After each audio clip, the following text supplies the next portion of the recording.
Isang political candidates forum ang dinaluhan ng mga tropa ng 1st Marine Brigade sa pangunguna ni Brigadier General Romulo D. Quimado II, Philippine Navy Marines, kasama si Lieutenant Colonel John A. De La Cruz, Philippine Navy Marines General Staff Corps, Commanding Officer ng Marine Battalion Landing Team 2. Ito ay naganap noong February 21, taong kasalukuyan, sa munisipalidad ng Barrera, Maguindanao del Norte.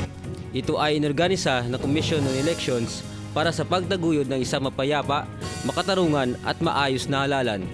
Nagkaroon din ng Pledge of Commitment at Signing of Peace Covenant ang lahat ng mga kalahok upang ipakita ang isang pangakong matiwasay na halalan. Sa pamamagitan ng pakikilahok sa aktibidad na ito, pinapaabot ng mga tropa ng 1st Marine Brigade ang kanilang pangako sa pagsusuporta sa isang mapayapang proseso ng halalan, lalo na sa Central Mindanao. Samantala, isang pinaigting na maritime security patrols ang sinagawa ng mga tropa ng 2nd Marine Brigade sa territorial waters ng Panglima Sugala at sa Pasapa Tawi-Tawi. Ang operasyong ito ay naglalayong mapahusay ang kaligtasan at seguridad ng mga lokal na komunidad mula sa mga illegal na gawain tulad ng human trafficking at smuggling.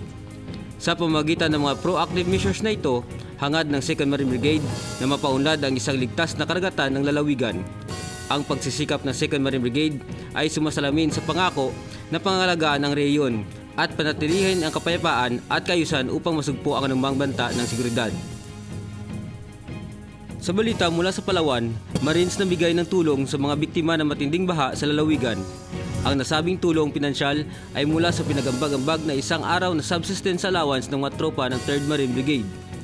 Ang inisyatibong ito ay isang pagpakita ng halimbawa ng pagmamahal at katapatan ng mga marino sa mga mamayan ng Palawan. Nagpasalamat ang mga lokal na opisyal at residente sa tulong na pinaabot ng mga tropa ng 3rd Marine Brigade. At sa balita mula sa Norte, isang joint closing ceremony ng Marine Infantry Corporal Course at Special Operation Platoon Training ang naganap sa 4th Marine Brigade.